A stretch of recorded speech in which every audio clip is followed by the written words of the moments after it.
السلام عليكم ورحمة الله وبركاته. ازيكم عاملين ايه؟ يا رب تكونوا بخير. رب اشرح لي صدري ويسر لي امري واحلل عقدة من لساني يفقهوا قولي. رب ادخلني مدخل صدق واخرجني مخرج صدق واجعل لي من لدنك سلطانا نصيرا. النهارده حبيباتي كده زي ما انتوا شايفين، لو انت ما بتعرفيش تعملي فطير خالص هقولك على اسهل وابسط طريقة تطلعي منها من الفيديو ده ان شاء الله باذن الله مستفادة، وهتعملي فطير زي اللي انت شايفاه ده. بصي، مورق وطبقاته كتيرة كده وطري، وفي نفس الوقت مش مكتوم، حاجة كده تفتح النفس وتشرفك في أي حتة كده قدام أي حد.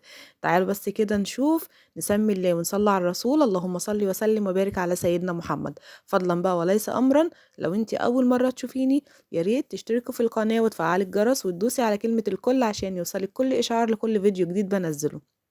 بصوا زي ما انتم شايفين من جماله وحلاوته كده عمالين نتخانق عليه إيه مين هياكله.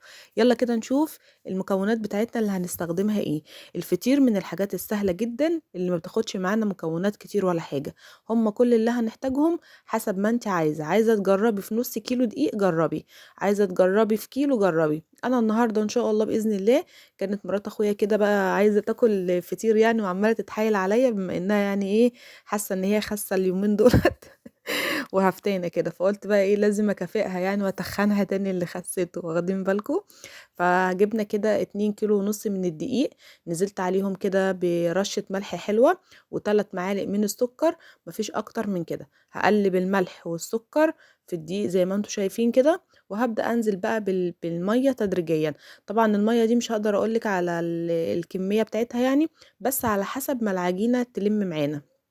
هنزل شوية بشوية زي ما انتم شايفين كده. زي ما بقولك لو انت عايزة تجربي في نص كيلو حطي رشة ملح بسيطة وحطي معلقة سكر واحدة. لو انت هتجربي مثلا في كيلو يبقى حطي معلقة ملح كبيرة شوية، وحطي معلقة ونص من السكر. انا بقى زي ما قلت لكم كده هعمل 3 فطاير، فهاخد كده 2 كيلو ونص من الدقيق. لميت العجين كده بايدي اهو زي ما انتم شايفين بالمية، ولميت الدقيق كده كل دوت. انا لسه ما وسختش الايد التانية، هلم الدقيق كله الاول كده بالميه، وبعد كده بقى نزلت بالطبق من على الرخامه طبعا لاني مش هتملك على الرخامه، الرخامه عاليه.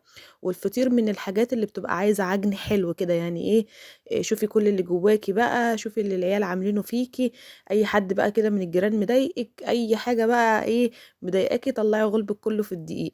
لما تطلعي غلبك كده في العجينه اللي انت شايفاها دي هتطلع معاكي احلى عجينه، انما هتبقى هاديه ورقيقه معاها كده وبنت ناس مش هتطلع حلوة خالص. اه والله العظيم اسألوني انا عن تجربة، انا جربت كتير قوي في الدقيق والحاجات المعجنات اللي زي كده. بعد ما عجنت العجينة حلو بقى كده زي ما انتم شايفين، بديها كده بس ايه رشة من الزيت على الوش، وبغطيها بالكيس اللي انا كنت نخلة منه الدقيق يعني. هسيبها ترتاح كده يعني 5 دقايق بس على مسايح السمنه. تعالوا نشوف السمنه بتاعتنا ايه. طبعا احنا هنا عاملين الفطير بتاعنا بكلها حاجات جميله كده وروايح بقى ايه، يعني هتسوي الفطير بس هتلاقي الشارع كله شامم الريحه. كان عندي سمنه بلدي كده بقري، وكان عندي سمنه بقري سمنه بلدي جاموسي، وكان عندي زبده لسه ما تسيحتش، وكان عندي كمان زبده من بتاعه المصانع ديت بتبقى تحفه جدا دي، بس يعني ايه مش بتبقى متوفرة على طول، دي بتبقى في الصفيحة على بعضها وبتوزني منها يعني، فدي بصراحة مش بنلاقيها على طول. وحطينا كده كان كام معلقة كده من السمنة اللي هي العادية اللي هي بتبقى في الصفايح ديت. ومسكت الصينية زي ما انتم شايفين كده، هدهنها بالزيت على ما السمنة بتاعتي تسخن. سيحت السمنة خالص كده وتأكدت ان هي يعني سخنت معايا كده. ابتديت بقى ان انا اقطع العجين. انا هعمل كام فطيرة النهاردة يا جماعة؟ هعمل 3، فهعمل 3 كور كبيرة زي ما انتم شايفين كده، وهعمل الباقي كله صغير. بس اهم حاجة تبقى الصينية اللي احنا هنقطع فيها العجين تبقى مدهونة بالزيت حلو كده، علشان ان احنا لما نقطع العجين دوت زي ما انتم شايفين كده هنمشيه في الزيت طبعا عشان العجينة ما تقشفش او ما تنشفش. فلو نشفت او قشفت يبقى كده ايه العجينة باظت معانا لا قدر الله. فنحاول نغلفها كويس بالزيت عشان نتجنب ان هي ايه تفضل حلوة كده وبنت ناس وتتفرد معانا بكل سهولة. طبعا دي طريقة من ابسط الطرق للناس اللي ما بتعرفش تفرد الفطير خالص.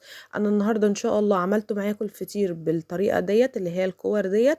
ان شاء الله باذن الله لما اعمله تاني هعمله معاكم بقى بالطريقة اللي هي بقى ايه بتاعت اهالينا بقى والفلاحين الناس الحلوة الشاطرين اللي انتوا عارفينهم دول. اللي هي بتاعه الفرد على الطبلية بقى ايه حتة واحدة. بس انا قلت النهارده في ناس كتير بصراحة كانت بتشتكي من فرد الفطير، وان الفطيرة ما بتطلعش حلوة كده ومورقة.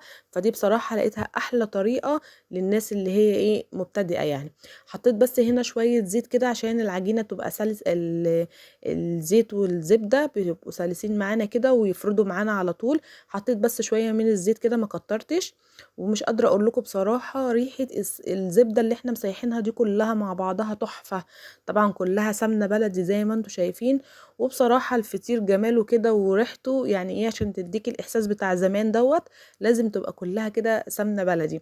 لان هي بقى السمنة البلدي والقشطة والحاجات دي هي اللي بتعمل ريحة حلوة وخطيرة كده للفطير.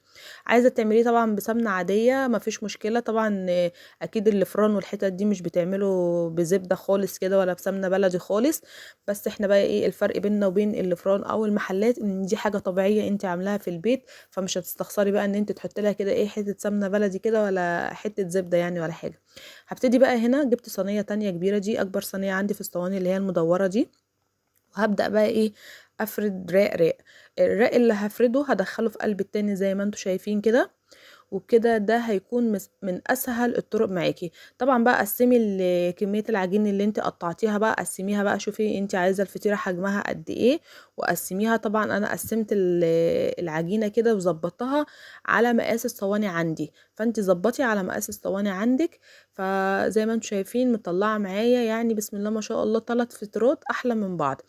اهو زي ما انتم شايفين طبعا ايه باخد كده من العجين الجزء اللي انا هشتغل بيه، بنزله كده في الزبده اللي احنا مسيحينها دي، وباخد منها على طول كده وبفرد بتبقى بسم الله ما شاء الله. بس لازم تكون يا جماعه ايدك سريعه كده. طبعا انا مسرعه طبعا الفيديو، بس لازم برضو تكون ايدك سريعه كده عشان العجينه تفرد معاكي كده على طول.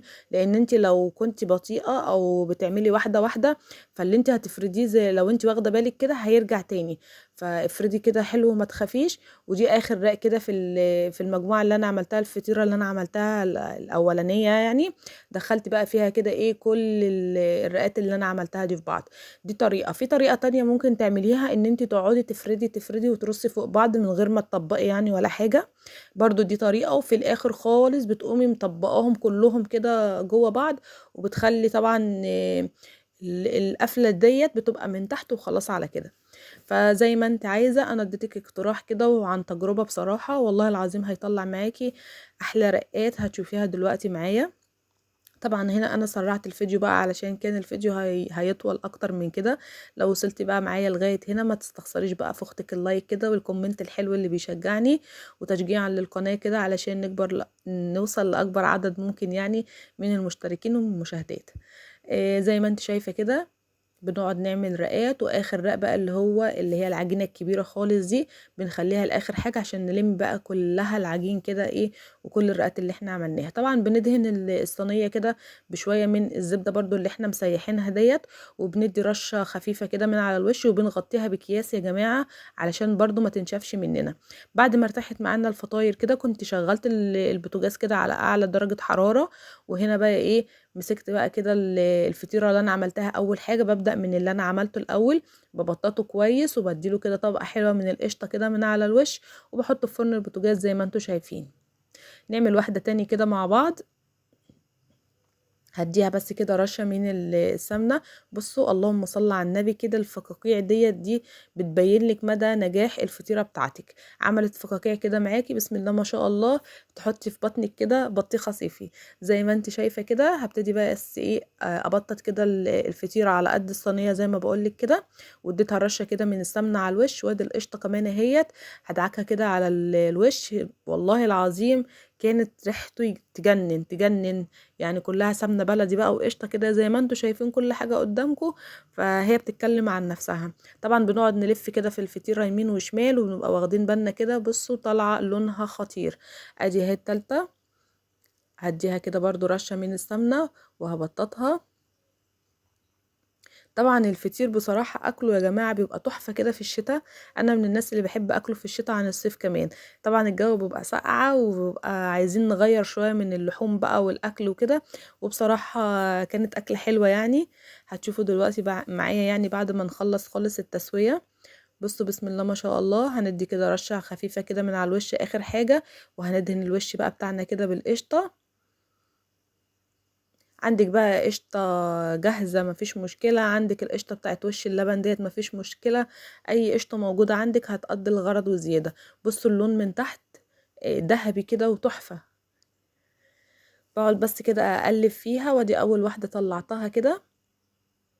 بصوا لونها جميل جدا، مش قادرة اقول لكم والله العظيم على الريحة، يعني مهما اقول لكم كده انتوا برضو مش هتبقوا شامين الريحة. يا ريتكم كنتوا جنبي كده واشممكم الروايح الجميلة دي. حطيت التانية وطلعتها، وادي التالتة كمان، ودي كده يبقى الفطير بتاعنا النهاردة خلص. مفيش اسهل ولا اطعم من كده والله، جربوه كده وعلى ضمانتي واكتبوا لي في الكومنتات. بصوا بسم الله ما شاء الله، بصوا الثلاث فطيرات عاملين ازاي، حاجة كده لوز اللوز جميلة. بس بقى انت ظبطيها كده بحتة السمنة البلدي او بحتة الزبدة، هتفرق معاكي خالص عن اللي انت طبعا بتشتريه من الفران زي ما بقولك، او من المحلات او من اي حد. ادي الفطير بتاعنا اهو، حطيت جنبه كده عسل اسود، وحطيت حتة جبنة قديمة كده، مش يعني ما اقولكوش بقى بصراحة. بصوا اللون من تحت تحفة. عايزة اقول لكم بقى ان ده كان مشروعي القديم، يعني اللي انا كنت شغالة فيه. بس بصراحة يعني حبايب قلبي بقى وزبايني، الناس اللي كانت مجربة من ايدي الفطير طلبته مني الشتا دوت تاني. ما قدرتش بصراحة بقى ان انا ازعلهم، مع ان يعني انا بقى لي فترة مبطلة اوردرات ومبطلة شغل، بس بصراحة ما اقدرش ازعلهم، عملته لهم. زي ما انتوا شايفين هو بيتكلم عن نفسه، اللون من تحت طالع ذهبي، لونه من تحت زي من فوق بالظبط، واخد وش حلو كده وجميل. اهم حاجة بقى نخلي بالنا منه وهو كده في الفرن، لازم نقعد نلف فيه كده كل شوية. بصوا الفطيرة بتتقطع معايا طرية، مش ناشفة يا جماعة، ولا مكتومة كده، ولا مجلدة، ولا اي حاجة. بسم الله ما شاء الله. بصوا الطبقات كده، وبصوا لون التسوية كمان، كله بصراحة بيتكلم عن نفسه. ادي هنا كده هنقطع كده وندوق، والله العظيم مش ان احنا بنغصكوا ولا حاجة، لا والله العظيم من باب التشجيع، ان انت تقومي تتشجعي كده وتغيري في الاكل بقى شوية، وتعملي فطيرة كده ولا فطيرتين تتغدي بيهم وكده. إيه تبقى يوم وعدى وخلاص. بصوا هنا كنت عايزة اقول لكم ان انا بتخانق مع مرات اخويا. إيه انا بدوق علشان اصور، وهي بتقول لي يعني انت تدوقي قدامنا وتسيبينا احنا كده. كنت اليوم دوت انا ومرات اخويا وبنت اختي. فبصوا هي طبعا ما سابتنيش وعماله اتغتت عليا هي وبتوريكم. يلا بقى كده قومي بقى وتشجعي واعملي لاولادك كده ودفي البيت، واكتبي لي بقى كده كومنت حلو من عندك، وادعي لي دعوه حلوه. بحبكم جدا في الله، اشوفكم في فيديو جديد.